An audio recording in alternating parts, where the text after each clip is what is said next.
Hello, everyone. Welcome to the 44th episode of Stories of Service, Ordinary People Who Do Extraordinary Work. And I am the host of Stories of Service, Teresa Carpenter. And like we always do, I have another amazing guest on the show, Reuben Keith Green. I'm going to read a little bit about him, and then we're just going to go into some questions. Please feel free to post your questions in the chat, and really looking forward to talking to him. So Reuben Keith Green is a retired Naval Surface Warfare Officer and former enlisted sailor. He served in the Atlantic Fleet from 1975 to 1997, including 3 ships and naval stations Mayport and Charleston, and naval bases Jacksonville and Guantanamo Bay, Cuba, and Commander Light Attack Wing 1/VA-37 at NAS Cecil Field, Jacksonville, Florida. His officer shipboard assignments were communications officer on USS Voge, engineer, he was the CHENG on USS Boone, and he was the XO on USS Gemini.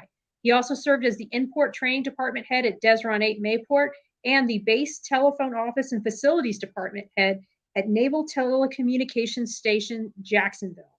He is also the author of Black Officer, White Navy. And what I love most about Keith is that he's not afraid to call out discrimination in the armed forces, and he speaks his mind very frankly on social media and in his book. So welcome, Keith. It's great to have you.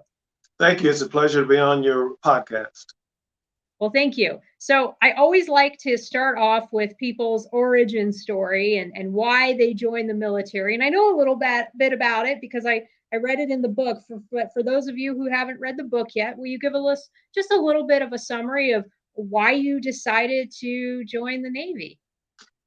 My father and my mother always supported my reading habit, so I asked them for a set of encyclopedias when I was in elementary school. And I was fascinated by the pictures of the naval officers in the encyclopedias. I wanted to be a naval officer from the time I was in elementary school. I want to be the guy that said, "Damn the torpedoes, full speed ahead," and all that stuff, you know. And they had some snazzy uniforms. And I never noticed there were no black officers in the encyclopedias, but I figured that was just because they were old, you know. And right. So I decided to join the Navy, and it was quite a shock to me when my father told me. My father was a bosun mate in the Navy, and he had served in the Korean War as a paratrooper in the tank battalion, and he served in the Navy as a bosun mate for almost 18 years total. And he got out of the Navy under bad terms. He was on his way to his 5th trip to Vietnam, and he decided he wasn't going back to Vietnam anymore. I think he had PTSD. So when his ship left Hawaii, headed for Vietnam, he was on a plane with his family headed to Florida. So he did not want me to join the Navy. He refused to sign the papers for me to join the Navy. When the recruiters showed up, they tried to talk him into coming back in. He said, "There's no way I'm going back in the Navy, and I'm sure as hell not signing papers for him to go in." So it was one of those battle things. I joined the Navy because I wanted to prove my father was wrong. I had read about Admiral Zumwalt in the newspapers and in the Ebony and Jet magazines, and I said, "Well, this guy's changed everything." So that was old news. So I'm just going to go and join the Navy. So my mother and stepmother signed the papers for me to join, and off I went. It didn't take me long to figure out that my father knew a lot more about the Navy than I did at that point. And he said the Navy was too racist. He wasn't going to allow me to join. But that's how I got into the Navy. Wow. So tell us a little bit about Admiral Zumwalt. I did not know maybe some of the people who are even listening don't really know what his contribution was and how he fit into the overall issues with race during the Vietnam era and beyond. Well, when it comes to Admiral Zumwalt, he is the person, he and Lieutenant Commander William S. Norman are the 2 people that are most responsible for bringing the Navy into the 20th century when it comes to diversity and inclusion. Admiral Zumwalt did not know much about the service of black sailors until he got a letter from a lieutenant who was resigning his commission, and he was a self-described hellraiser. He said he was getting out of the Navy because of all of the discrimination and racism that he had faced while he was on active duty. So Zumwalt requested that he was the CNO from 70 to 74. So he requested that lieutenant who wrote that very frank letter come see him before he decides to resign his commission. And when Norman walked into Zumwalt's office, he walked in with a list of 20 demands that he wanted met if he was going to go to work for Admiral Zumwalt. Zumwalt said, "Don't resign, stay here and help me make things better."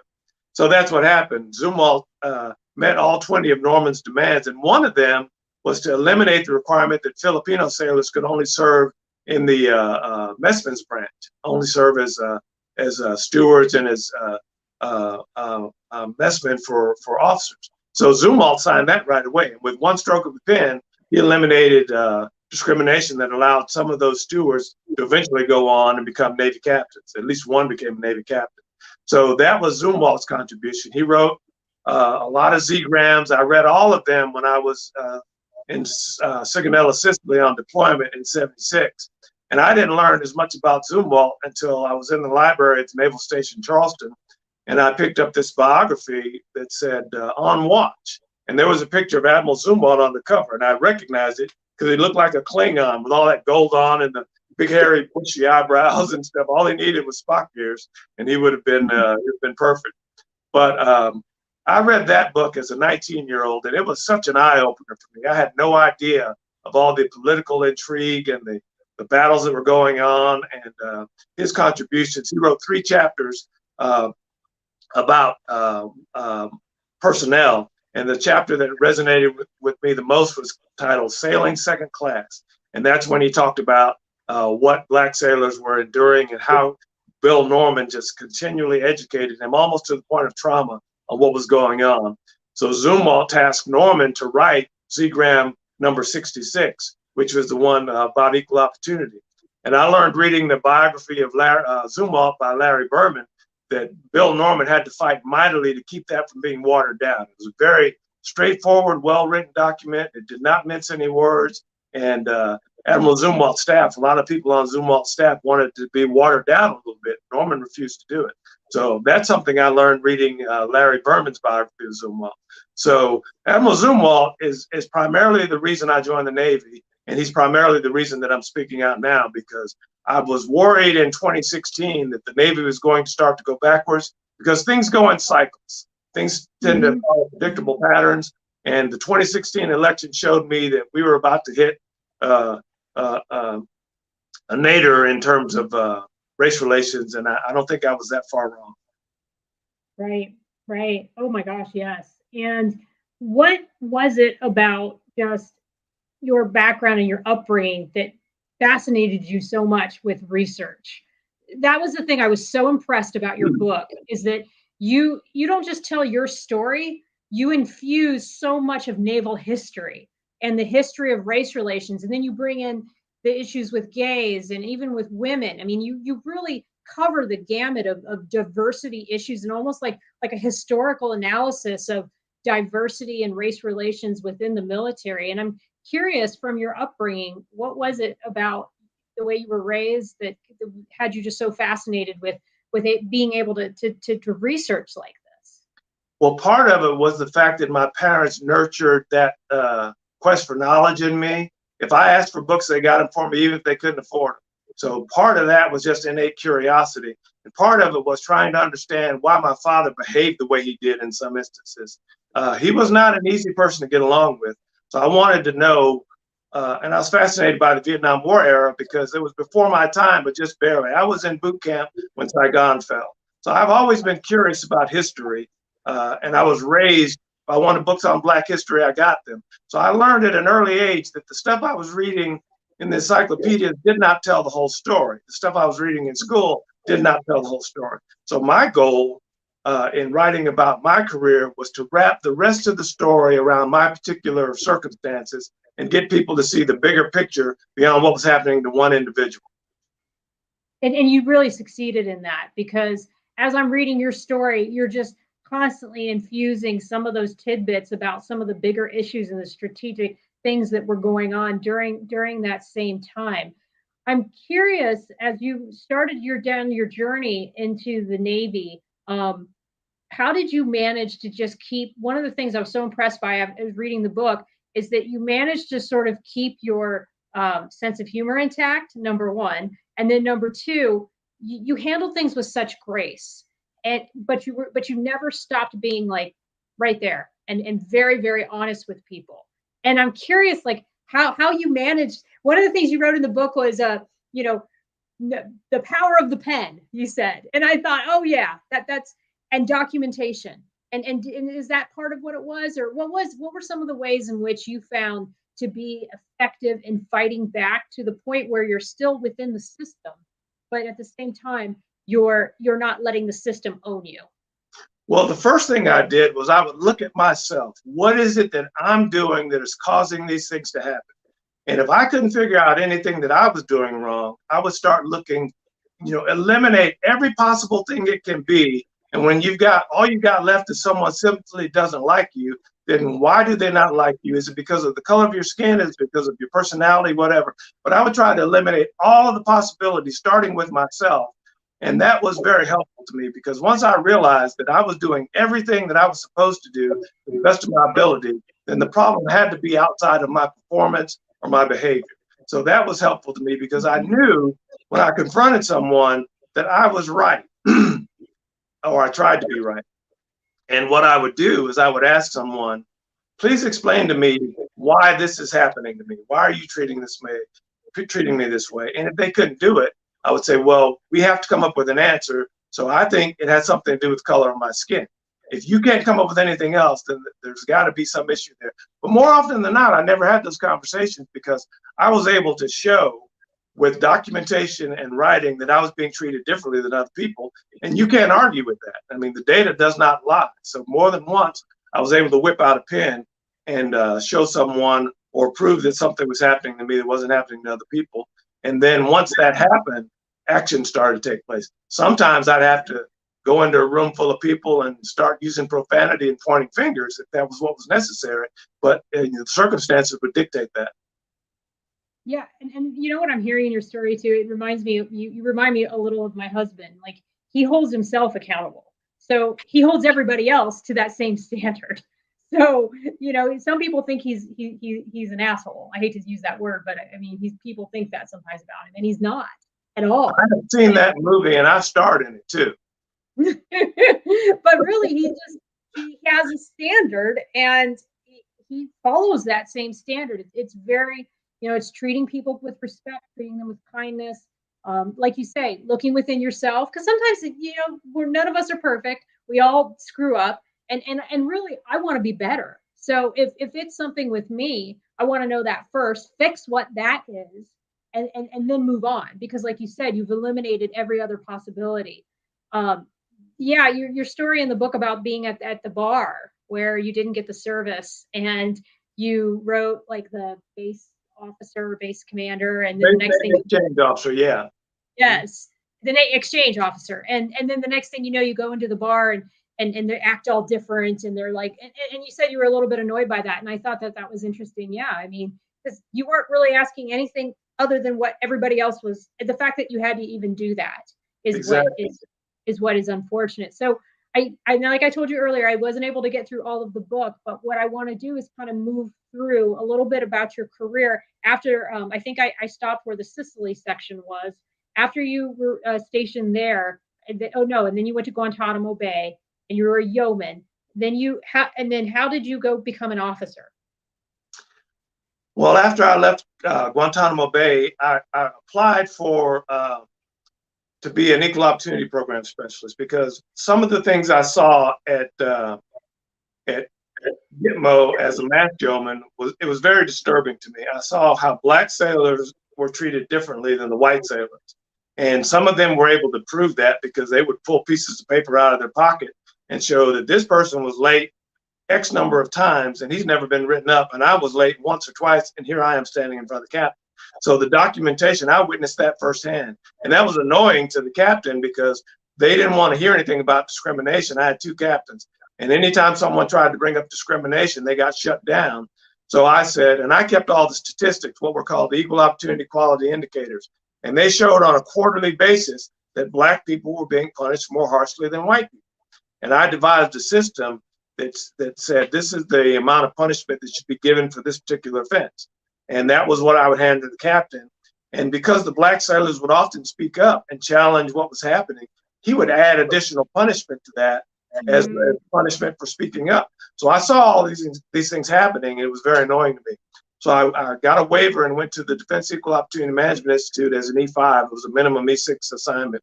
They were desperate for equal opportunity people back then, so they took me. So I did 2 years in the equal opportunity field, which was very challenging. I arrived in Jacksonville, Florida, surrounded by Confederate flags all over the parking lot. And it was a very hostile environment for someone like me coming in that particular building. Jacksonville, Florida is one of the 3 places on the East Coast that the Navy said that was unsuitable for minority personnel just a few years before. So it was a hotbed of hostility in terms of race relations. So I did 2 years in that job, barely survived. I went head to head with the Master Chief. He lost, and he made it his business to try to destroy my career. And the guy that saved me is a guy named Master Chief Daniel Joseph Shapiro. He hates when I bring him up, but I'm going to keep doing it because he came in to be my boss, and he pulled me aside and he said, look, I'm hearing some things about you that are not matching what I'm seeing. He says, there are people here that are out to get you. He says, I want you to watch your ass. He said, but I'm going to take care of you. He had just graduated from the same school that I graduated from. So he had this 4 months of intense training on race relations, equal opportunity, communications, and whatnot. So he was primed to recognize what was happening to me. And I had seen people that had been top performers in one command come to another command, and the next thing you know, they're in all this trouble. And as an E5, I was having difficulty helping them because first thing my captain said to me when I checked in, he's this crusty old maintenance officer. He says, we didn't have any race problems before you got here, and we're not going to have any now that you're here. So that set the tone for my EO tour. But I managed to finish my bachelor's degree while I was in that tour, thanks to Shapiro, who allowed me to do an internship with IBM. And I was at the verge. I was in Death Valley. I was at the 10-year point. I was either, I was either going to go to OCS as a commissioned officer, or I was going to get out of the Navy and go to work for IBM because they wanted me to come work for them. So when I left that job, I had these lukewarm, mediocre evals. When I checked into Light Attack Wing 1 under Captain James T. Matheny, the guy just loved me. I would make suggestions for his writing, and I started making so many suggestions. He just called me and he said, Petty Officer Green, he says, you know what I'm trying to say. Just stop bothering me and fix it. I mean, that was a big plus for a wounded duck like me coming from the tour that I did. So those people really looked out for me. He wrote me a glowing endorsement for OCS, and off I went, OCS in 1984. Wow, what an amazing story. And it really goes to show you that, unfortunately, I don't feel, and maybe there's not an easier way to do it. We do have some people that are on the call, by the way. I should have gotten over to them sooner, so I apologize. But my friend Vicky, she says, the United States as a whole, when you were talking about 2016, is trying its best to go backwards. And she also says, I wish more people were open to self-analysis like Mr. Green. The world would be an amazing place. And Tony Williams, Ellsworth, says, how's it going, Reuben? So, so we have a few people that are joining in. But what really spoke to me as you were kind of going through that is sort of the way in which, unfortunately, we are judged in the military by how well we're liked, not sometimes by how much we can perform and what we bring to the table. And unfortunately, that's just the bias that's inherent into the evaluation system. Would you have, and I'm curious, would you have a different way based on what you know about EO and race relations and things and bias? Do you think there is a different way that we could evaluate people within an organization if it wasn't based on what their supervisors wrote about them? I think that evaluation should be more data-driven than personality-driven. What is this person contributing to the organization? I'll give you a perfect example. When I was an ensign, my first ship, USS Voge, we were top heavy with ensigns. We had like 11 ensigns. I'm the only black officer on the ship. I'm the only one that was an LDO, not an LDO, but former enlisted. So I had a lot of competition.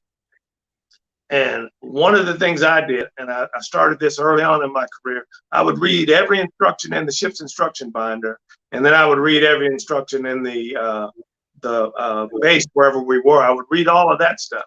So one of the things I did was I learned that I could go over to the Defense Reutilization and Materials Office and sign for stuff that was being available to be signed out to ships. So I went over on my lunch break one day while the rest of the ensigns were over at the O Club having a liquid lunch. And I signed for 2 truckloads of material and brought it back to the ship. And it was a total of $70,000 worth of stuff. So I walked on board the ship and said, XO, here's a bunch of stuff for you. There's stuff for all the departments, and I got a bunch of stuff for me, and I got some stuff for your ship's office and what have you. And he's staring at me like, where did you get all this stuff? So I just went and signed for it.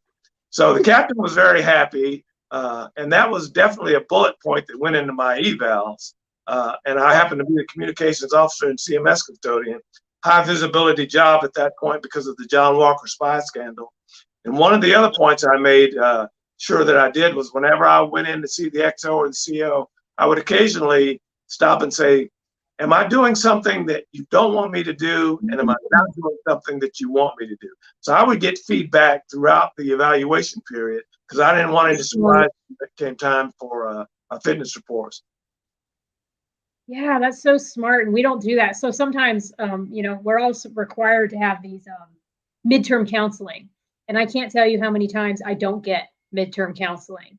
And you're right. You don't want a surprise on your fit rep that you weren't counseled for. And that's another thing that I tell people. I say, if you get an eval that or a fit rep that isn't what you think, and you've had no opportunity to be given any feedback, that's a problem. And that is not the place to be telling you those issues.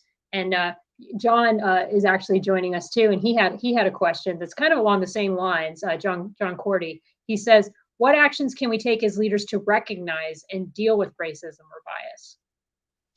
That's Captain John Cordell. He's my unofficial sea daddy and my running buddy. We have been doing some diversity and inclusion stuff together. The only reason most people have heard of me is because of him. So I want to give a shout out to him as well. He's just a living example of what sponsorship looks like. What Navy leaders can do is they need to start listening to what's being said by the people that are experiencing the problems, whether they be women, whether they be LGBTQ people, whether they be minorities, or just someone who's trying to make suggestions for making the system better. If you listen to people and if you ask questions, then you act on that information you've received. And if that doesn't fix the problem, you will get feedback from that. But once people see that you're willing to entertain their thoughts and ideas and suggestions, then you can start making changes. But more often than not, the people that are supposed to be listening turn into lecturers telling you, well, it's not as bad as it was, and you're giving the Navy a bad name or whatever. I'm trying to help. I got no dog in this fight other than trying to make it better for the people that have come after me. And one of the places I learned that was reading something that John Cordell wrote. One of his mentors said that he would ask questions. How are you doing? And he would follow up that question with another question. And he got tons of information that way. And John did the same thing. And I try to do the same thing myself. Yeah, no, it's so true. So true. So let's dive a little bit back into your story again. So after you served as a DIVO and you had some wins in that area, you went on to a few other ships. Tell me a little bit more about that. Well, I was wanting to get promoted early. I had 10 years in the Navy, and there was no way I was going to command my own ship unless I jumped out ahead of the pack. I wanted to be captain of my own ship. So in my spare time, while I was a communications officer, CMS custodian, I would go down into engineering and learn the engineering plant. So I qualified as a steam engineer while in a communications officer building. I'm the only person on the ship outside of the engineering department that did that. And some of the engineers didn't even qualify. So my captain, J.D. Barton, told me that, Keith, you should go to department head school. They wanted to send me to one of those carrier improvement program jobs, which would have been just brutal, as you see from the George Washington stories. And he said, you should go to department head school. So I reported to department head school as a JG, graduated as a frock lieutenant, and reported to my first ship 2 weeks before it headed to ref training in Gitman. I'm the only black officer on the ship. And it was like walking into a buzzsaw. It was a very hostile environment. And we left and went to refresher training. And I was so exhausted. I had a battle with the captain. I told the captain, there was a senior chief running that department when I got there because the engineer had been fired. So I step in. It with this crusty old senior chief who's used to being the chief engineer on a frigate, which is a plum job for him. And then this black guy shows up that used to be a yeoman, can barely find his way from the bow to the stern, and he didn't want to listen to me. So after a few problems with that, I went up to the captain and I told him, Captain, I want you to send the senior chief back to the squadron. I've got this. And I said, he's not listening to me, and if he's not going to listen to me, then I want him gone. So he starts yelling and screaming at me about what a fine man the senior chief was, et cetera, et cetera. I said, Captain, that's fine. I said, but either he's going to listen to me or I'm going to pack my bags and put them on the pier, because I didn't come here to work for the senior chief. So you're either going to treat me like I run this department or I'm leaving. And I meant it. I was going to go down and pack my bags and go stand on the pier. So you have to make a stand at some point. And that was after a period of time where I had a first class that I had a run-in with on the mess decks. Gave me the one finger salute in front of everybody on the mess decks when he thought I wasn't looking. And it was just a combination of things. About a week into ref tray, I was so exhausted from what I was going through. I had a diesel explode. I had all the personnel issues and so forth. And I just passed out from exhaustion right there at Central Control Station while doing drills. And when I woke up, the captain's standing over me and I'm laying there trying to get up. And he says, Cheng, how long has it been since you've had any sleep? And I said, I don't know. So he ordered me to my rack, and I must have slept about 8 or 9 hours. And that's probably more sleep than I'd had in the 2 weeks prior. So it was just an awful time. But I survived that tour. I did 22 months in that tour. Had a problem with the supply officer right after we're supposed to go on a deployment. And I had an engine, gas turbine module explosion. I had the exhaust plenum explosion on my ship, ruptured the reduction gear. Was just a horrible thing, $1 million worth of repairs. Plus, I had a prototype shaft seal that I talked Surfland into installing because the one that was on the ship kept failing. So I wrote these Nobel Prize worthy CAS reps saying that I don't want this ship to sink in the middle of the Persian Gulf. So they spent $1 million putting that prototype seal in. But my supply officer was not ordering the parts that I needed. And I couldn't figure out why my parts were getting delayed, slowed down, not ordered, canceled, and I'd have to reorder them. I talked to the CO, XO, all the department heads. I'd already read all the instructions. I got a 4.0 in supply management when I was in DIVO school, department head school. So something is not adding up here. I talked to the supply officer, and he turned his nose up at me and just basically just blew me off. So I finally sat down one night with my supply petty officer, and I made a spreadsheet of my 25 most critical parts. And I had to go into different sections of the 3M system and pull out all this information and put it on one sheet. The only way you could see the big picture was to create a document that showed what it was. The data was there, but you had to hunt for it to put it in front of someone so they could see it. So when I was done, I was dumbfounded. It was about 6:30 that morning, and I couldn't wait for the captain to get there because I wanted him to see how capricious this behavior was and what it was doing to the on-time deployment schedule of this ship. So when the captain showed up, I walked in, I said, Captain, I've been telling you I need help. You will not help me. If you don't start helping me, this ship isn't going to deploy on time. You're going to have to explain that to somebody. You're not going to be able to blame me because I've told you I need help and no one is helping. So I would like to go over this parts list and show you what's happening. So we started going through the list, and he's asking me all these questions about why hasn't this been ordered? Why was this canceled? Why is this sitting there for 3 days? And I needed the supply department to do what they needed to do before I could file the casualty reports. He's hot under the collar now because he can finally see it. He calls the supply officer up there. And in short order, the supply officer's been yelled at and told to get down there and order all those parts today. Well, no one would listen until I could show them the data. So after that, the captain wanted to see that report every day. He says, I want this updated every day. So now I'm having to do this, almost all night work every day. It got easier as time went on. But then he says, I want you to teach the rest of the department heads how to do this, and I want it from them every day. Well, now they're mad at me because they're having to do all this extra work. Yeah. They weren't having any trouble getting their parts. I was the only one. So I wound up bearing the brunt of that as well because all I did was fight to get treated the same way they did, and they resented having to do extra work. But none of them spoke up saying, hey, I don't know why Keith is having a problem. Maybe there's a problem. Yeah, I'm getting my parts. I mean, somebody could have spoken up and said, I'm not having any issues with my parts. Yeah, that's That's so frustrating, and that's a lack of accountability on the part of the CO for not holding the supply officer accountable for not getting you what you needed, and instead just punishing everybody else with maybe a report that maybe they didn't need to produce. Uh, that's something that we're definitely seeing a lot of in the military right now is a lack of accountability, and we've seen people who've addressed it. Some ways we agree with, some ways we don't, but there are a lot of people that are talking about it. And what I guess I want to know, I want to get back to your story on how you got out of the military. I'm still very, very curious about your journey towards the end of your career. But before I do that, because I kind of like to sprinkle in some of the stuff that are the main themes of the talk, what is it that you think that needs to be done to fix some of the accountability issues that we're presently seeing in the Navy? And can you name some of those examples offhand? Oh, I could name several. The first thing we need to do is we need to complete removing the symbols that are detrimental to good order and discipline. The Navy named a ship after an avowed segregationist, the father of the white supremacist movement, which is Mississippi Senator John C. Stennis. I'm reading his biography right now, and it's quite an eye-opener. I've read the dissertation that was written about him, and I wrote an article in Proceedings about the case for renaming the John C. Stennis.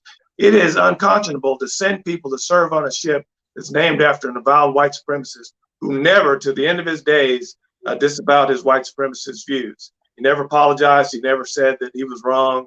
And I just think that's unfortunate. And how can you say we support diversity and inclusion when we force sailors to go serve on a ship that was named after somebody like that? He was one of the senators that fought back and pushed back against the Army when they banned the Confederate flag in Vietnam, because a general said that we're tearing ourselves apart because they were having Klan rallies, cross burnings, Confederate flags, et cetera, and the Army banned the Confederate flag. And John C. Stennis was one of those powerful people that said no, and they reversed that. So, yeah, it's one very tangible example. Hold on. I think you have a phone call. Okay. Oh, your screen just turned on me, Keith. Can you hear me?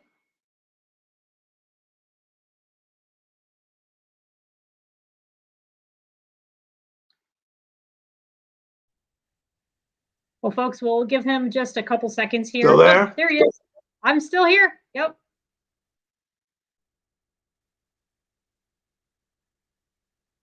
Can you hear me? Oh, totally. And now we're more aligned in our profile. So what I was going to ask you, okay, so the John C. Stennis is definitely one tangible example of something. And that's something I can't hear you right now. Okay. I can see you, but I can't hear you. Yep, I'm here. Can everybody in the chat hear us? Okay, if someone's watching in the chat, just let me know if you guys can hear me. I can hear you, Keith.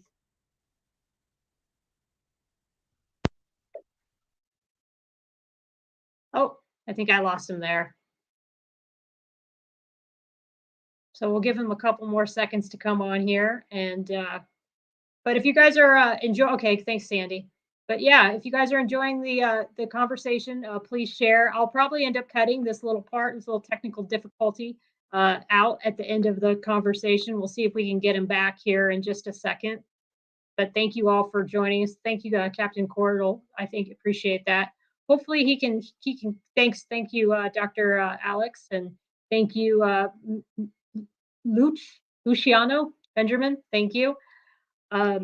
But here, I'll give you guys a quick update on how things are going on my end. I got about another month left here in Germany. That's where I'm coming to you from. Hopefully, we'll get Reuben back here for just a moment. And so about 7:35 p.m. here. And yeah, so coming back in the beginning of June, and then leaving to go over to England. So gonna really enjoy the next month. I've got another trip this weekend. I'm going a trip within a trip to Turkey for a public affairs conference for NATO. So that's going to be exciting.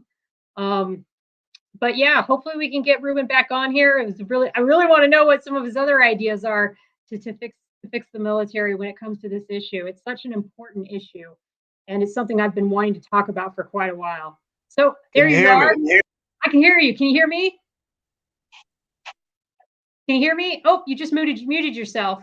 Okay, you're unmuted. Okay. Keith, can you hear me?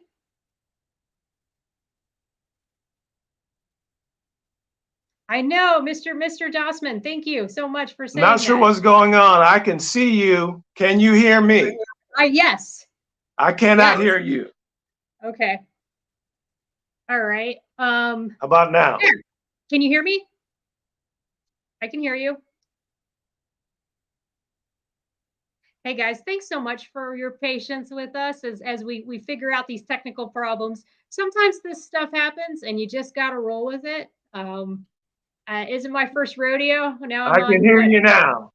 Awesome. I was like, okay. No, I'm on episode 4 and this is old hat to me. So nothing to be worried about. I want to go back to our conversation because it was so good. So first, I did not know that about John C. Stennis. Did not know he had a history of being a white supremacist, and that's definitely going to give me something to think about as we.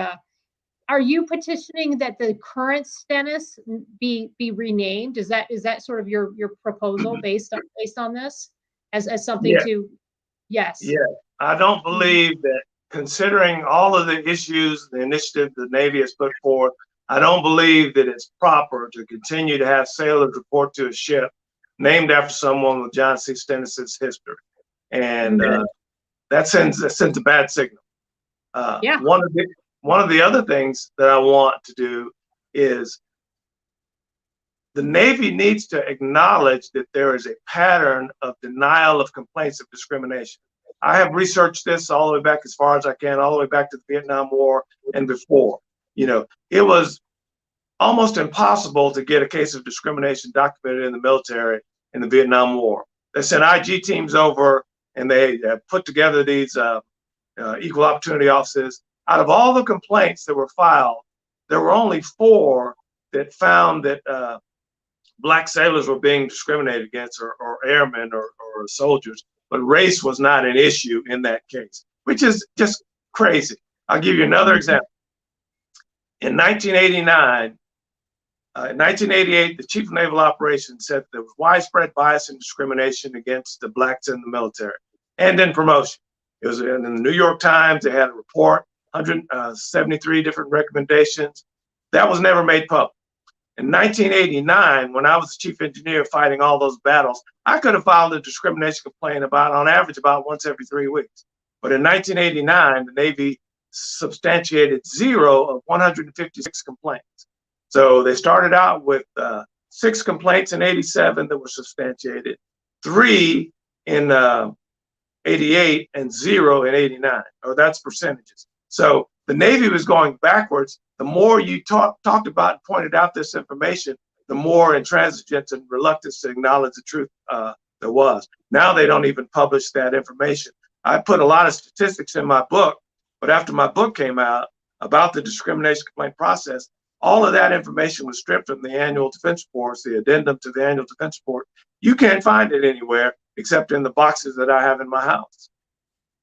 You mean to tell me that there's no way to know how many complaints of discrimination have been filed in the military? Like you can't, I mean, I know you can only speak for Navy, but you can't, like, if you want to know how many racial discrimination complaints have been filed through the IG process, there's no way to know that, and then how many of them were substantiated?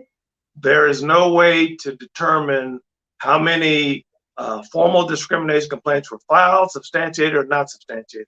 As I said, it used to be included as part of the annual defense report because Congressman Ron Dellums did a tour of military bases in the late 80s, early 90s, because he was getting all delusioned with all these complaints. And he submitted a congressional letter to the Department of Defense, and they were required to include that information in the annual defense report up until about 2006.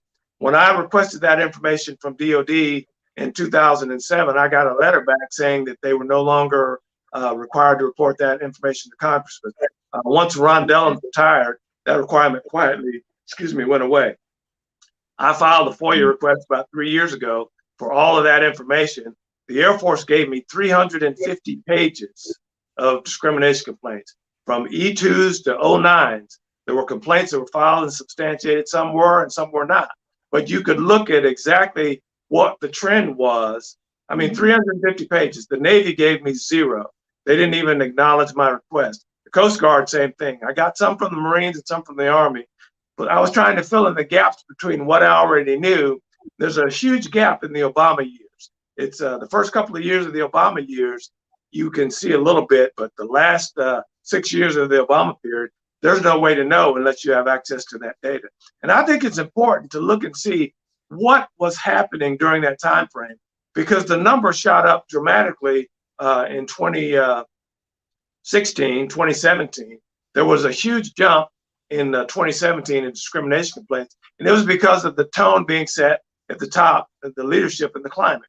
And I don't know what's happened since then because they won't give me the information. But I think it's important to just lay that out on the table and say, what is causing this jump in the complaints? I do know that when the Navy started these initiatives and the other services started these initiatives, the Navy took testimony from people, and then they filtered it through someone writing down what they'd been told.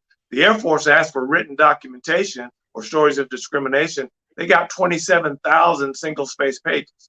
That doesn't exist in the Navy. So the first thing you have to do is determine where are the discrimination problems happening. And that's an accountability level that has to start with leadership.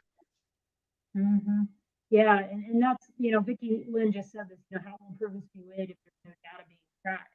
And that's something I've always wondered, even within the judicial system, is that if we don't make investigations public to a certain degree, then how do people even know what the issues are? I mean, not to make light of a celebrity trial, but we're all talking about the Johnny Depp case because we can see it. We can see the legal process on television. We can see things playing out in a transparent way. How are we supposed to know how to fix discrimination in the military if we're not able to see these investigations, if we're not able to see the complaints or understand what the issues are? And this goes back to sharing your story and how you shared your story and how brave you were to come forward. But it seems like even with you, it really wasn't bravery. This is just who you are. You're this type of person. And what do you have to say to people who are afraid to share their stories of being sexually harassed or discriminated against? And they're afraid of the retaliation that they're going to face. Is there a way that they can still share their story?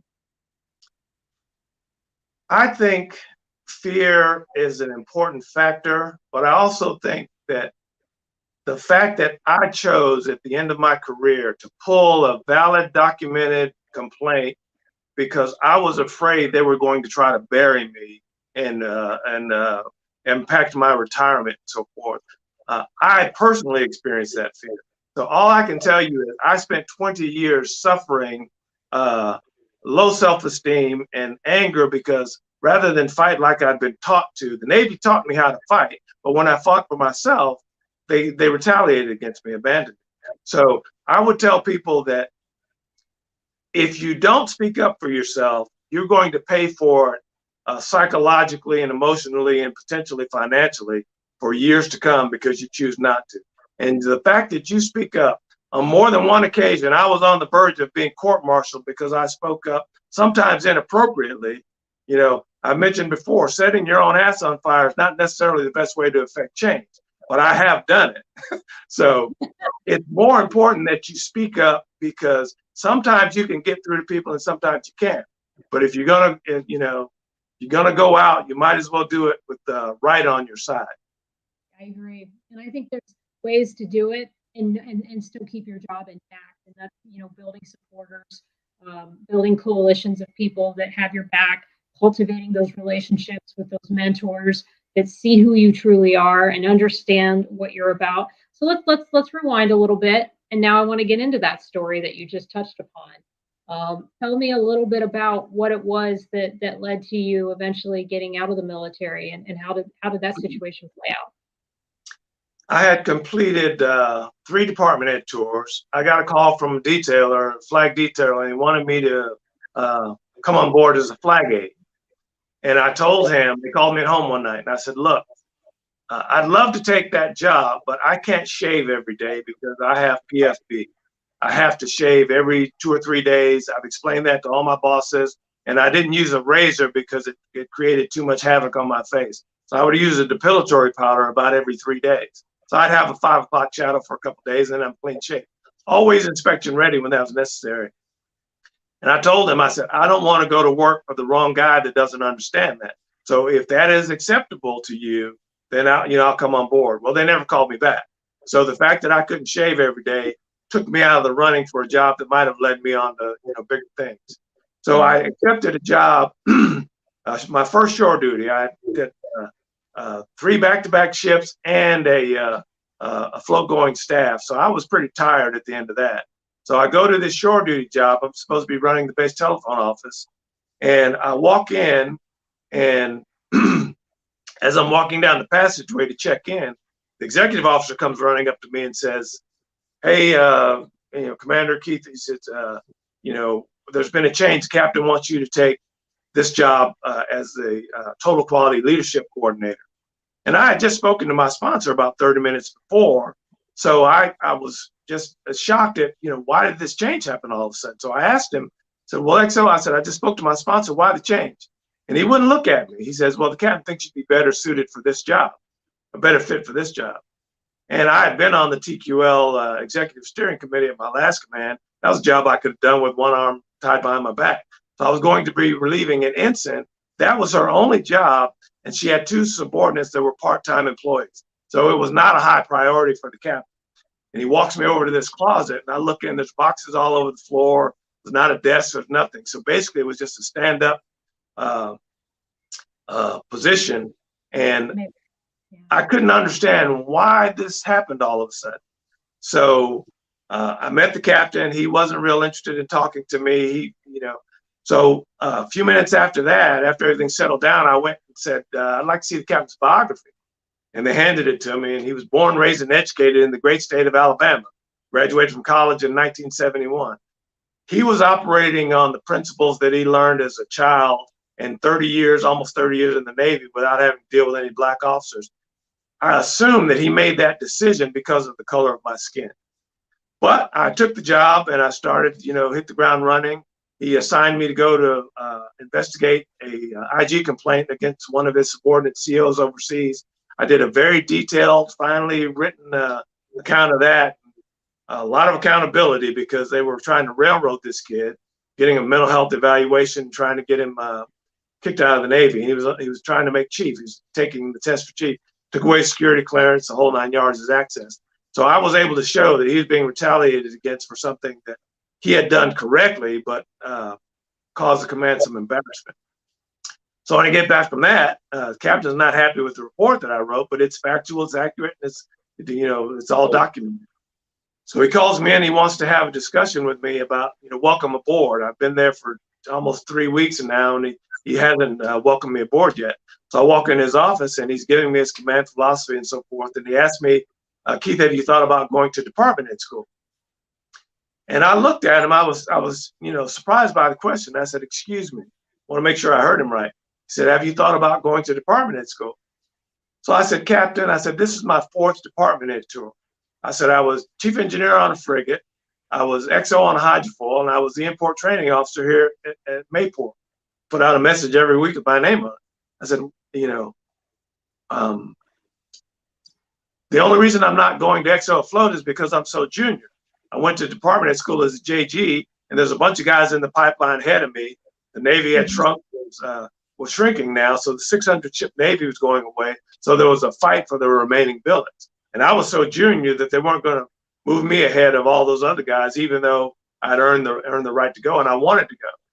So I said, as I'm telling him my background, his mouth drops open and he starts looking at me like he's never seen me before. And when I finished, I said, "Didn't you read my record?" And he kind of got red-faced and he looked away. He says, well, no. And I'm thinking, why are you asking me these questions if you haven't even bothered to look at my service record? Well, a few days after that, he announces at a staff meeting that he's going to use this superstar surface warfare officer that he's been assigned to run the telephone office, which was the job I was supposed to take in the first place. And then he announces that I'm also going to put him in charge of the facilities department. So I went from a guy that couldn't handle one job to now I've got the 2 busiest jobs on the staff, but he's only going to give me 1 paycheck. So that did not sit well with me. And so when he asked me, he says, well, I didn't ask you how you felt about that. So just in a matter of, discuss, I said, well, when you get around to asking me, I'll let you know. So that didn't go over well, but I was being treated very poorly on both ends of that transaction. So after about 90 days he left, I got a new boss, and that's when the trouble really started. Meanwhile, the comptroller, who was a former Marine, started behaving in the same way that the supply officer did when I checked into that first department head tour. He was denying me the resources that I needed to do my job. I was running the telephone office. I put in a requisition for a telephone, and when it came in, he gave it to somebody else and said he'd order me another one. I never got a telephone, and I'm running 2 departments, so I had to use my own personal cell phone. That's beyond the microaggression. The other thing he did was I needed equipment and stuff for the office that I initially took over, and I found a bunch of file cabinets and stuff in the warehouse, and I said, I'd like to get these. He said, put in a requisition. I put in the requisition. I never got any of the stuff. So I just took my pickup truck and went out in town and bought a couple of military surplus file cabinets and stuff and brought them back, put them in my office. I wasn't going to let this guy slow me down or stop me. So it was a constant battle. He would delay my requisitions for all sorts of stuff. It's the same thing. Resource denial was one way that people used to try to make me fail or make me look bad. So, but the next guy was, I think he was unstable. I name him in the book. I mean, lots of people have read it, said I could be sued, et cetera, et cetera. I'm happy to go to court. Let's go. My entire 5-page complaint is right there at the end of the book. So he was doing the same sorts of things to me. And finally, after almost a year, 9 months of working for this guy, we had a confrontation. And I said, I want to know why you're treating me this way. I had saved him from, it's quite detailed in the book, but I'd saved him from making a huge mistake. And he tasked me to write 2-point papers that should have been done by the comptroller, the guy that was denying me the resource. I refused to write those papers. I said, I don't have the background, I don't have the expertise, I don't have the knowledge, and that's not my job. That's his job to fix these issues. So he ordered me to do it. So I spent all this time learning all this complex stuff, talking all these support commands that were saying they didn't have to pay for telephone service. And I put together these 2-point papers that distilled all this information down into something people can understand. Well, then I sent it to the XO, and the XO calls me over to his office and said, this is great. I can even understand this. And he said, let's go see. I sent it to the captain. Let's go see what he says. So I walk into the captain's office, and he hands me this piece of paper that he's sending to his boss, which had been my previous boss, the guy from Mississippi. And in that email, he's saying what a great job that the executive officer has done distilling all this complex financial information into these 2 succinct point papers. And this should fix the problem with all the telephone payment, bill payments. And I'm sitting there thinking, I just did all this work and he's going to give credit to the XO. And so I said, Captain, I don't mind the XO getting credit here, but I'm the one that actually wrote those papers. So I'd like to be included as part of the solution. So he snatches the paper out of my hand and says, well, in that case, they're unsat because they're more than 1 page. So my work went from outstanding, as long as someone else was getting credit for it, to unsatisfactory when I wanted to be included as part of the solution. So that's the day I went home, and he rewrote the email and said that the problem had been fixed. This should fix the problem. Didn't give credit to anyone. So as far as anyone knew, the comptroller had written it. So I was completely out of the picture. So I had it by that point. So I spent the next week. I went home. I went back to my office at about 1700 that night, and at 0800 the next morning, I was still writing out my complaint. I'd been keeping very detailed documentation of what was happening to me because that's what I do. Former yeoman, former investigator, former EO specialist. I knew how to write a complaint. Never thought I would have to as a lieutenant commander. I spent the next week refusing to go to meetings, refusing to take phone calls, refusing to do anything. I just stayed in my office working on my complaint. I wouldn't send anyone to the meetings and I wouldn't go. I had to go brief the Admiral about the telephone situation. So I showed up for that, and the captain shows up and he says, this is the first time I've ever gone to brief an Admiral, and I didn't know what I was going to tell him. So I looked at him and I said, well, I had other priorities. And I watched his face go white because now he's thinking, what is this guy up to? He called me over his office and he wanted to talk. So I spent about 10 minutes going over my treatment at that command. I was getting emotional because it was very difficult reliving all this stuff without any answers. And I finally said, I want to know why I'm being treated this way. I've been a team player everywhere I've been. This doesn't make any sense. You need to tell me why this is happening. So he leaned back in his chair and he smirked and he said, well, do you feel like a second-class citizen? And I was dumbfounded at the question. He was enjoying himself. And that's when I said, no, but I feel like I'm being treated like that. So I went back to my office. I added that little bit to my complaint. The next morning, I handed it to the XO. And that's when the clock started ticking. He had 48 hours to respond to my complaint. And it was supposed to go to the General Court Martial Authority. The same admiral who called me and chewed me out and told me I didn't know what I'm talking about, he ordered a Naval Audit Service performance audit on me and my department. We came through with flying colors. So then he backed off and told me he wanted me to come work for him. And I said, I don't think so. So to make a long story short, Admiral Borda committed suicide 5 days after I filed my complaint. So it was a very tumultuous time for the Navy. I saw that he wasn't going to respond. So I called the Admiral's Chief of Staff and let him know that this complaint was coming. And he listened to what I had to say. And then he said, you know, sir, he said, son, I'm going to recommend that you handle this within your own command. So it was his job to process that complaint, but they were washing their hands of it. Now, they had no problem calling the Secretary of the Navy when they thought I wasn't performing, but when I'm telling them that someone else isn't performing, they want nothing to do with it. So I was completely demoralized by then. Admiral Borda had just committed suicide, in part because he was getting a lot of pushback on the minority and diversity issues, the women issues, et cetera, et cetera. And so I just decided at that point, I've had enough. I've got 22 years in the Navy. I'm going to have a bullseye on the back, my back the rest of the time in the Navy if I don't get out. So I just decided to go ahead and retire because I was worried about them doing something underhanded to undermine me, and which has happened. And so I just put in my papers and retired. And I didn't want anything to do with the Navy for 20 years after that. I wanted no retirement ceremony. I wanted nothing. One of my subordinates put me in for Meritorious Service Medal, unbeknownst to me. And the same guy that was discriminated against me bumped it down to a Navy Achievement Medal. And I stood there and watched him get a Meritorious Service Medal, listing all the things that I had done in bringing in the phone switch on time.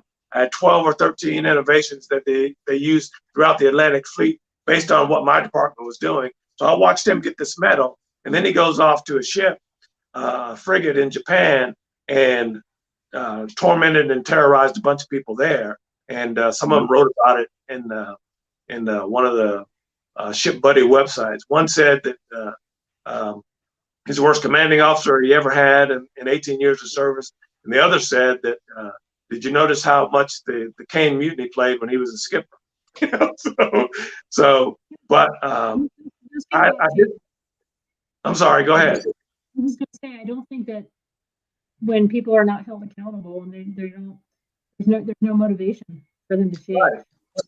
When we keep moving them around, and you know, that's exactly what Captain Cordell here says. Is you know, he says what can be done to improve transparency of racism and racist behavior events. Well, first of all, there is no definition of racism that I can find within the DoD. The first thing you have to do is identify and define what exactly is racism. That Marines 2-star that was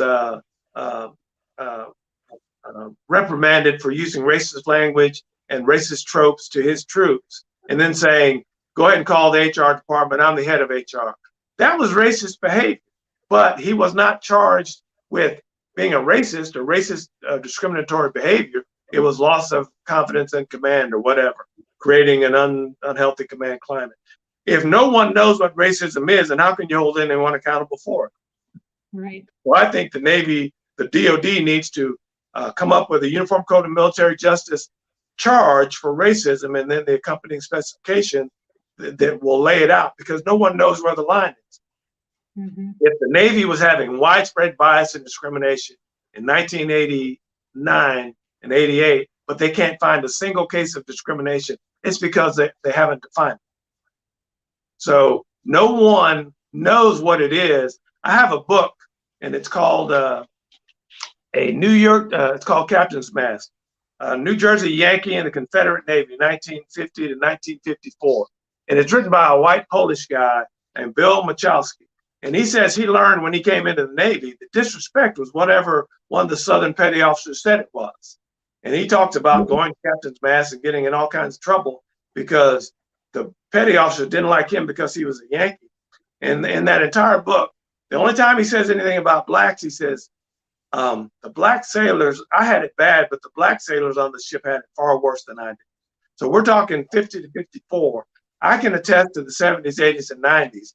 And if we still don't have a definition of racism and discrimination in the military, you're never going to hold people accountable because the goalposts are too movable. I agree. I totally agree. And I think that also what makes it hard for women or minorities to feel included or to be able to call out bias and discrimination is that there's not enough people at the top who are women and are people of color. And so, you know, I've said this before, I really don't have I don't have a lot of admiral mentors. I've never worked for any female leaders that are still in who are now in the GOFO rank. My mentor is she just put on, just found out she made 06, and my being friends with her has become a game changer. I never had a friend like her before. And now she's like helping me with how I word emails, how I stand up for myself if I have a fit rep issue. I mean, I never had anybody in the ranks to do that. So Keith, I can really relate to what you're saying. I mean, you were going into all these commands and you didn't have a black leader that you could look to and say, okay, how did he do it? And if I run into problems, how do I fight this issue? How do I move through this circumstance? And until we have more people at the top who look like us, I really believe that these issues are going to continue because people will hide the fact that they're using biased judgments by bringing up things that are superfluous and bringing up things that have nothing to do, but could be shaded in a way to make it seem like that was the issue when we all know that really wasn't the issue. And I think that's one of the problems is also, how do we get those leaders? How do we promote more and grow our minorities and our people of color? Because until that happens, I think this is going to continue to be a problem. I think that's key to fixing the problem is elevating people to the higher ranks that have faced these kinds of issues and that can advise the people coming behind us. And until we get to that point, it's important that the people in power look at what's happening right now.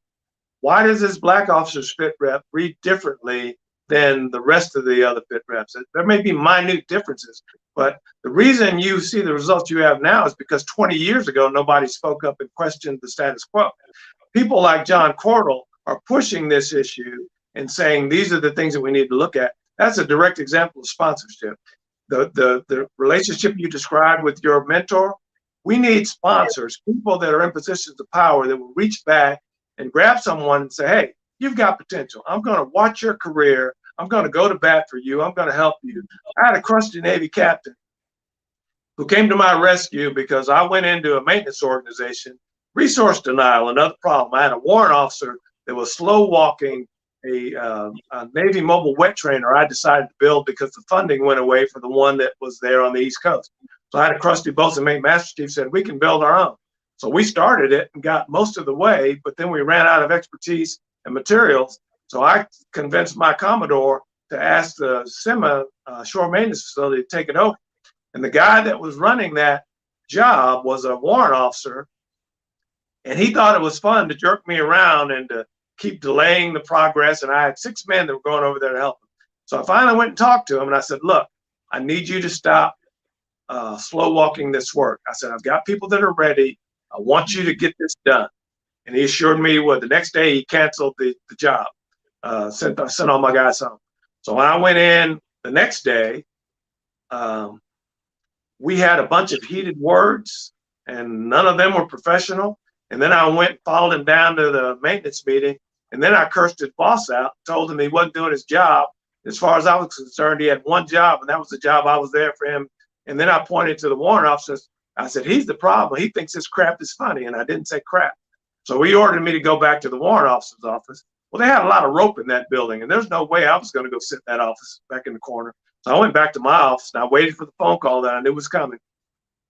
My chief staff officer called me up in a panic, wanting to know what had happened. The captain wants you court-martialed, and et cetera, et cetera. I explained to him what was going on, and he said, meet me out in front of your office in 5 minutes. And when as we're going over to the maintenance facility, I explained to him what had been going on. And that's when we walked into the captain's office, and this guy is spitting nails. He is angry because I've just been over there, just disrespectful all over the place. Problem was, everything he was saying wasn't true. And I had the documentation in my hand to prove it. So when he was done, my captain looked at me and he said, that's not true. He said, Keith, and that's when I laid it all out, and everything that he'd been saying was wrong. So his people were lying to him to cover up their own malfeasance. So by the time that was all done, they worked around the clock for 3 days on a holiday weekend trying to get that war wagon out. So all of these sailors were impacted. Their weekend plans and family plans were all impacted because one warrant officer thought it was fun to screw around with this black lieutenant. And then when he got caught, all of his people paid the price for that. So resource denial was a constant theme in my career. But what helped me was being able to document that it was happening. Right. And it saved me. Yeah, and doing it in a way that and that's the part that's hard about all of this, is that when it happens, because I feel like I've definitely been discriminated against at certain points in my career, and it's tough because it's hard not to get emotional. It really is, because it's happening, it's unfair, but it's like you have to figure out a way to solve it, and documentation is really the best way. I have found documentation, evidence. When you present your case, be as unemotional and as factual as possible when these things happen, and they suck ultimately. Like this organization can be so great, and it can make so much good stuff happen for so many people. And I just see it like, what a shame. Like, let's all just get along, enjoy each other, and make the best of our time. And so, why did you decide after 20 years? You said for 20 years you weren't going to talk about this. You weren't going to, share your story. What happened after 20 years that made you decide that this was a story you were going to share? Well, it ate at me for the 20 years that I didn't say anything. I never got another job after I left the Navy. I would start to work on a resume or fill out a job application, and my hands would start to sweat. It was just very traumatic for me. I did go see a mental health counselor when I was dealing with that last guy because I had an emotional breakdown. I was on the verge of violence with this guy. My sister said, you need to talk to someone. And I went and talked to this counselor, a social worker. And she told me, after I explained to her what was happening, she said, there is no excuse for what has happened. And that gave me the courage to go ahead and file my complaint. But I decided, after watching the run up to as I said, the 2016 election, all of this, vitriol and, scapegoating of minorities and stuff. I said, the people at the leadership level set the tone. This is going to filter down throughout the ranks. And I was absolutely right about that. I've been following all this stuff. I said, someone needs to explain what has happened and what may happen, because I did not want to see any more violence on board naval bases, on board ships, on board military commands. I shudder to think of what might have happened if the President of the United States had unleashed the Department of Defense on protesters following the George Floyd protest. I mean, we've been there before. In New Jersey, National Guardsmen were shooting into windows of people that looked out the window to see what was going on. They were firing into the windows indiscriminately. We've been there before, and I did not want to see that happen again. So I wanted to try to point out to DOD that if we don't get a handle on this division that's existing in our armed forces, we're going to repeat the cycles of the past. Mm-hmm. Yeah, for sure. The other thing I wanted was to try to encourage other people to come forward with their stories, because I'm just one disgruntled guy with a story to tell. But I've had so many people reach out to me and thank me for telling my story. And there are multiple people that are working on telling their own stories right now, including one who's got a very famous story that will reset what we think we know about the Golden 13. A big piece of that story is missing, and I know the guy that can tell it because he's got all the documents and the documentation to prove it. So I'm hoping that he tells his story. No, that's great. And I will tell you, I really enjoyed. I didn't find the comment that you told me, Vice Admiral Melvin's son. I didn't see that one. I was like going down, but you had 93 comments on your book on Amazon. And it was so fascinating to see how many people had served with you and had worked with you at some point, and they left a comment about your character and about who you were. And I thought that must have been a really good feeling, and that must have been somewhat therapeutic, I would think, to go. Absolutely. You know what I mean? To like see all the people who came out after you wrote the book. Some of those reviews left me in tears, I'll be honest with you. And some of those people know people that I served with. And some of those people, I have people that whose careers I helped save, and this is no exaggeration, who will not comment on the book because they're afraid of retaliation, or because they are traumatized by what happened to them, or because in at least one case they're embarrassed by some of the things that I wrote, which happened to be true, which were acknowledged to be true. But telling the truth does not necessarily win you friends. Yeah. And like, even with me and the way I share stories, Keith, I'm very careful. I navigate my stories in a certain way.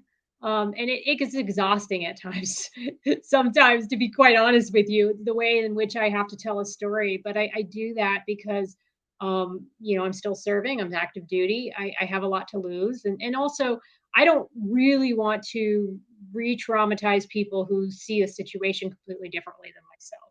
And I really don't want to get into a back and forth with a particular person who I feel has probably not done some nice things to me.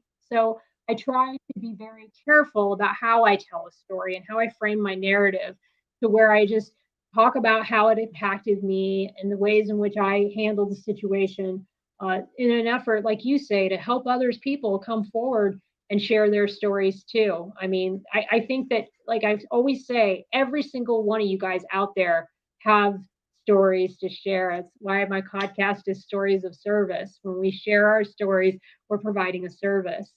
So I think what you're doing, Keith, is great. I love following your posts on LinkedIn. You always just take current issues and you give your analysis of what's going on with the issue. And it's just so spot on and brutally honest. And I think I want to get into that too, because you're pretty active on LinkedIn. How do you handle the trolls and the people who come at you? Because you get a lot of vitriol because you're very blunt, you're very factual. How do you handle the negative comments and the feedback? Well, what I try to do is drill down to, do you have an issue with the issue, or do you have an issue with me? If you have a counterpoint to contradict what I've said, please lay it out, or please give me the reasons why I'm wrong. But instead, they attack me. So more often than not, when I handle it that way, they just sort of go away. I've been called a racist. I've been called, divisive. I've been called all these things, and no one attacks my argument. They attack me. So that tells me I'm on the right path. Yes. One of the things I try to do is to be fair. And if you're not being fair, I hate talking politics because nobody's going to win there. And I'm sure as hell not going to talk abortion because nobody's going to win there. So I just try to deal with the facts. And if you can drill down to the why question, why is this person angry? Because I posted a news story and expressed what I thought to be the truth about it. And more often than not, they'll sort of disappear. But I've had just more trolls than you can count. But more often than not, they're not upset because I'm saying something that isn't true. They're upset because I'm saying something that is true, or pointing out something they would rather not be pointed out. Yeah. So as we close out the show, I want to kind of leave people with some of the things that, you brought up some really good things that we'd like to see with the military. And I'm always about tangible solutions. Like, what is it that's actionable that we could do? The renaming of bases and of ships that bear Confederate or racist ties, to me, that seems, especially in this day and age, to be a no-brainer. Publishing the statistics, making the process for complaints more transparent to people. Again, as we saw in this DEP trial, transparency heals. When we see a man being a domestic violence survivor, it changes the game. I mean, say what you want about celebrity and spectacle and all that, but just to see a man in that situation, that was powerful for me, because most of my abusers have been women, and no one ever wants to see a woman as an abuser. And so for me, it was very therapeutic, to be quite honest, to see people exposing Amber Heard, because we just don't see that in mainstream media. And it reminds me of the importance of transparency. So I do believe there needs to be more transparency within the military. Publishing a study, which is what we always seem to do when there's a problem. We have some big commission, and then we do a 90 to 100 page study with all these suggestions. And then you never really hear about what happened with all those suggestions and where are we today? So can you name any of the good things that have come out recently? Because I want to also, we'll do the 5 things that you would love to see change on the bad front, and then we'll leave on a good note and say some of the things that we've seen that have gotten better. Well, the good things that have come out is the leadership has shown that they're willing to listen. They're willing to gather all this information. They're going to produce and have produced all these other studies, but the information is now out there, and it is important that they do something other than issuing a report with recommendation.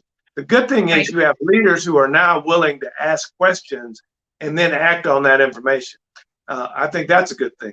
The good thing, the naming of the USS Frank Peterson. I've read his memoir. He went through a terrible amount of discrimination. I read Larry Chambers' memoir about Rick, I forget his last name, but he wrote a memoir about Larry Chambers, the first black to command an aircraft carrier. He disobeyed an order by his embarked flag commander because it was an immoral order, and he saved the lives of people that are now Vietnamese Army officer and his pregnant wife and 4 kids. He allowed them to land on that aircraft carrier. He published his memoir. So there are a lot of stories that are coming out, and it's important that as the more stories come out, the harder it is to ignore those.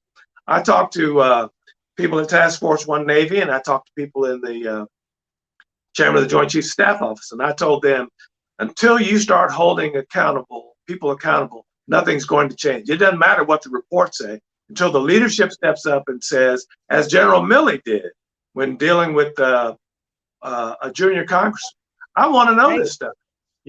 I want to learn this stuff. If you're willing to entertain that you may not know everything you need to know, that's a good thing. So the good thing is leadership is stepping up and confronting these issues and making changes.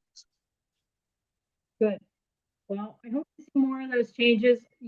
Keep up the fight, Keith. It's well appreciated. People like me who are still serving, we're thankful that people like yourself are out there and in front and talking about these issues and trying to make things better.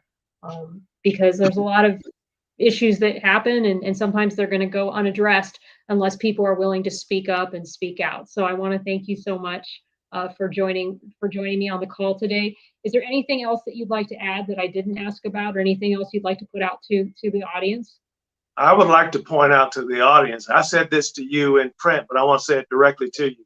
You are one of the best recruiting tools that the military has right now.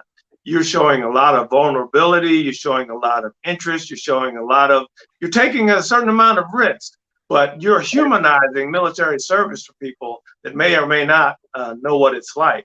And you're giving hope to people that are going through some of the things that you've had to deal with. And I commend you for that. I wish I'd had the courage to do that when I was on active duty, but I didn't. So I commend you for that. And people need to seek out and listen to the stories that you're telling, because they're important. Thank you, Keith. I appreciate that. I love doing this. It's a labor of love. I do it if 5 people were listening or 5,000. I really don't care. It's something I love doing, and it's a pleasure and an honor to be in this position and to have the interviewing skills that I do and the skills that I have in broadcasting now, and be able to do this and to continue to bring these stories to life. So with that, just stick around for a second, Keith. I would like to say goodbye, but I want to thank all of you guys for watching. I know there are a few more questions in the chat, so I will get to those a little later, but we do need to get off here, and we will have another one of these hopefully next week. Oh, my friend Inga just came on. I do want to show her comment. Thank you so much, Keith, for sharing your stories and all you do. Keep up the good fight. Inga is a dear friend of mine. She was on one of my prior podcasts, and she's in the animal advocacy space. So she's a lobbyist in Hawaii who fights on behalf of animals. So there's advocates in all walks of life, Keith. That's right. It's such a pleasure to have so many friends that are willing to be the fighters that you guys are. So thank you so much, everyone, for watching, for joining us tonight. Happy Sunday, and enjoy your next week. Bye-bye.